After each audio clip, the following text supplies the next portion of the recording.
cloud computing and some fallacies and pitfalls. So what we're going to do service, or we're going to do software as a service.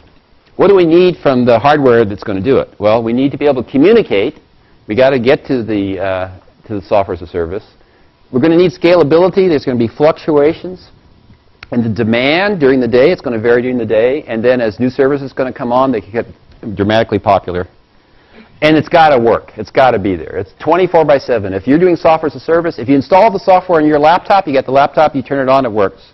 If you're going to replace that with a service, it better be when you try and get the service, it's always there. So you got to get dependability, scalability, and obviously you have to communicate with it. So what hardware are we going to use? In the beginning, when we first started doing search, which was one of the first software as a services, people built it out of mainframe computers because they thought, they'd be dependable and they could handle a lot of work, and there weren't as many to operate. But that proved to be not the winning combination. The winning combination actually got started here at Berkeley. There's a project called Network of Workstations that led to the use of commodity, we called them workstations, but now you would say just commodity computers connected by commodity switches. These are called clusters today. They're more scalable than a traditional server in that you can put thousands of them together, and a server usually is limited to dozens. It's much cheaper than conventional servers. These mainframe servers that they built the first search engines from were much more expensive. A book about cluster computing, about warehouse scale computing, thinks it's about a factor of 20. So if you buy kind of a mainframe from HP versus you buy PCs from HP, per gigabyte or per processor, it's 20 times more expensive for the mainframe kind of technology. Another thing that happened, if you carefully select the hardware and carefully design the software, you can get away with hardly any operators. So a couple of operators for thousands of servers as opposed to a system administrator for every 20 computers. Another piece of useful technology that helps make this happen is virtual machine monitors. Virtual machine monitors, which you've seen in the operating system class, lets you abstract the hardware and run multiple different versions of operating systems, and that's been useful.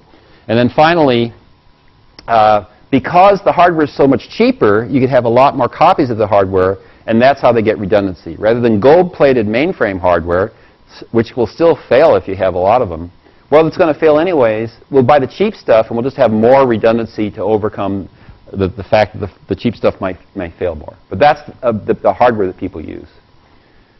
Now that they had to come up with a name for when the whole building is the computer, and the name that's popular is warehouse scale computers.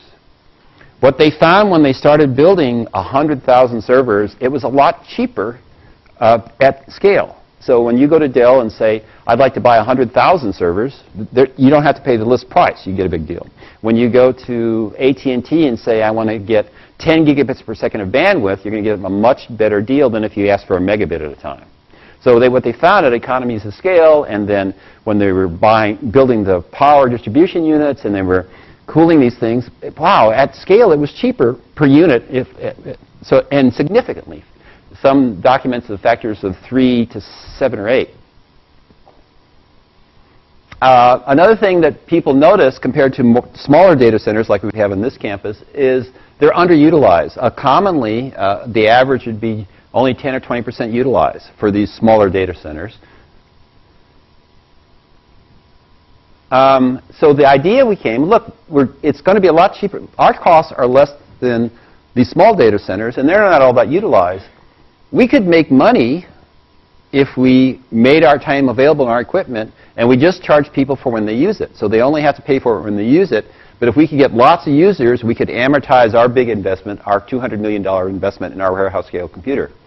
So that led to what's typically called utility computing or public cloud computing that will make this available for sale. So they will sell storage, communication, and computing at pennies per hour.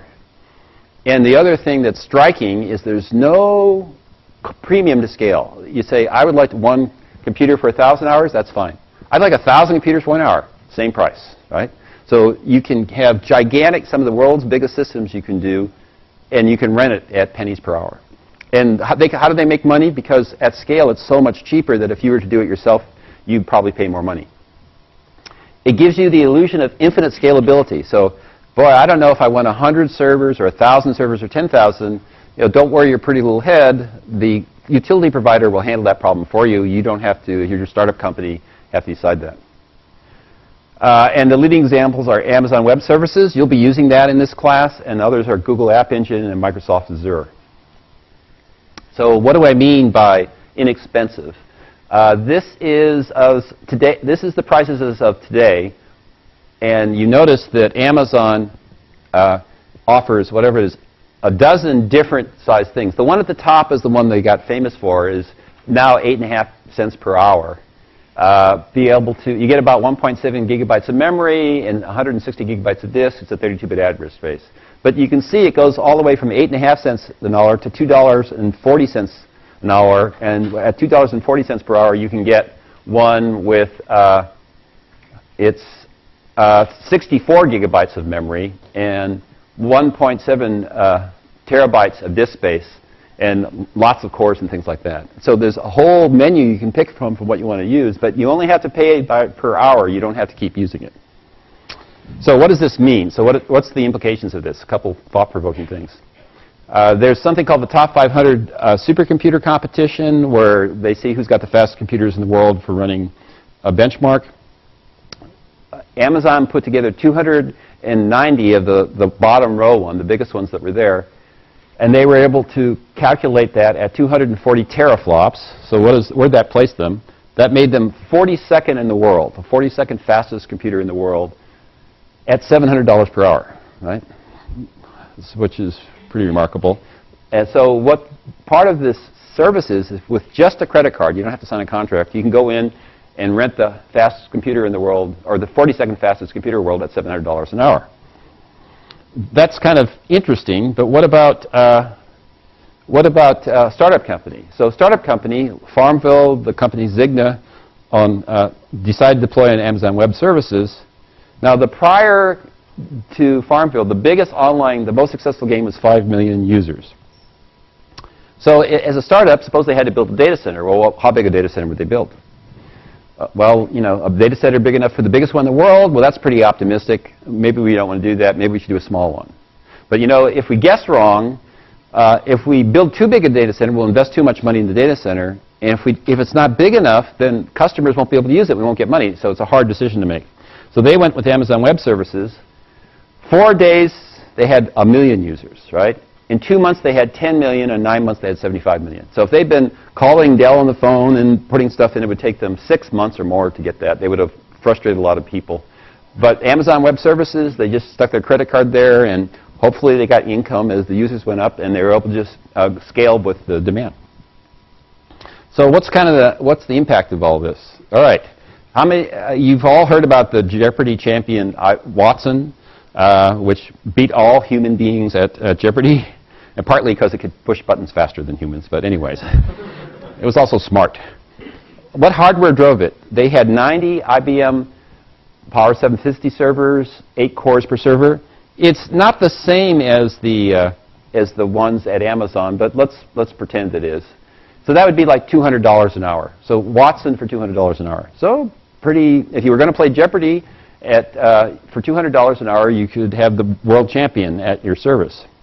So that's about as much as lawyers and accountants make. If you were to hire ask them to do something, they start this little clock when you call them on the phone. It's about $200 an hour. So, looking down the road, what task could AI be as good as a highly trained person at $200 an hour? Because you could rent it for that.